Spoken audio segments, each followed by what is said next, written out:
Ladies and gentlemen, good day to you all. Today, I will be speaking to you about exotic animals and their place amongst us in captivity. I will address three topics pertaining to exotic animals. First, I will address the current importation of exotic mammals, birds, reptiles, and fish.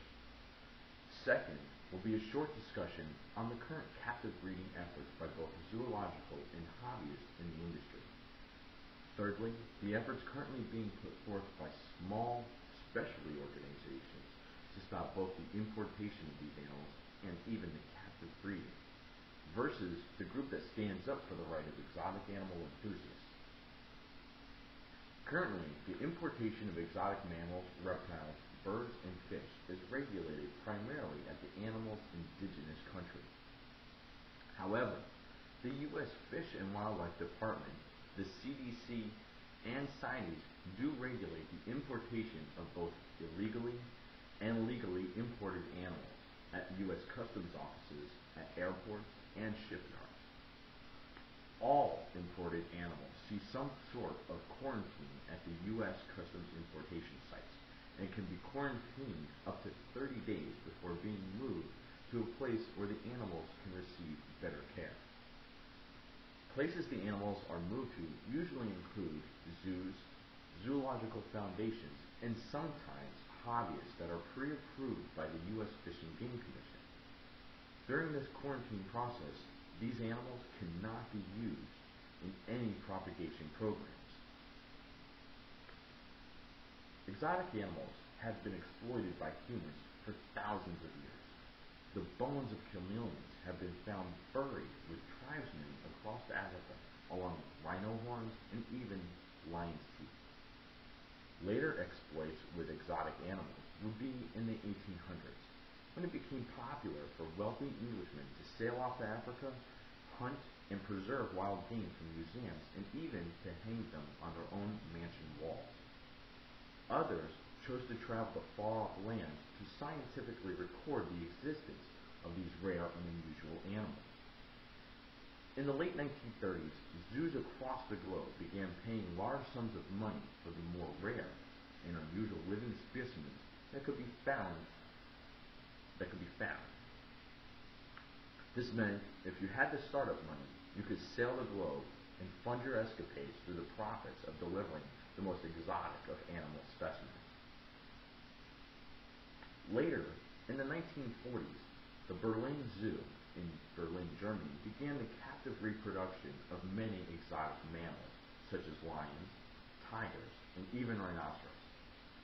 As time went on, other animals, like reptiles and birds, were produced out of these early captive breeding efforts.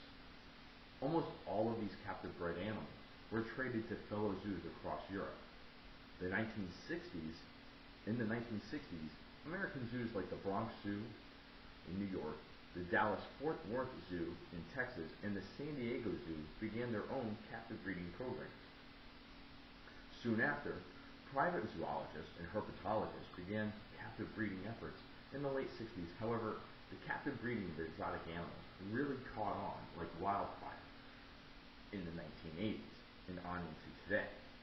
The main reason for this growth of captive breeding is the expansion of global travel, the fascination of rare and exotic species rarely seen in the public eye, and the financial gain produced by the sales of these animals to the private sector.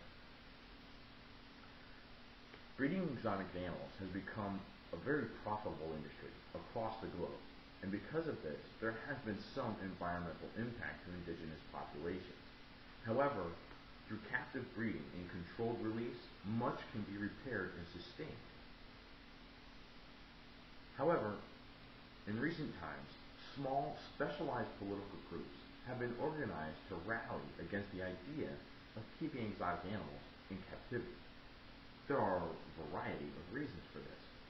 One reason they use is the impact these animals could have if they are let go or escape into the wilds and neighborhoods we live and vacation in.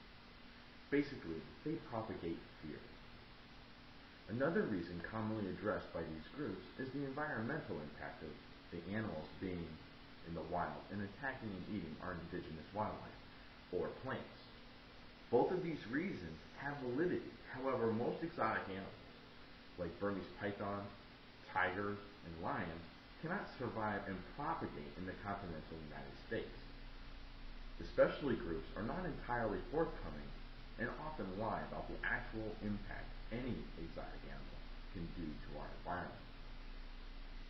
The industrialists and hobbyists who are trying to keep this industry alive fight tooth and nail against the widespread negative propaganda these specialty groups publish in papers, magazines, and televised commercials. Every battle in this war is a tug of war between the two sides, and as things stand today, neither side is winning. So in the end, it seems it will come down to which side will tire first.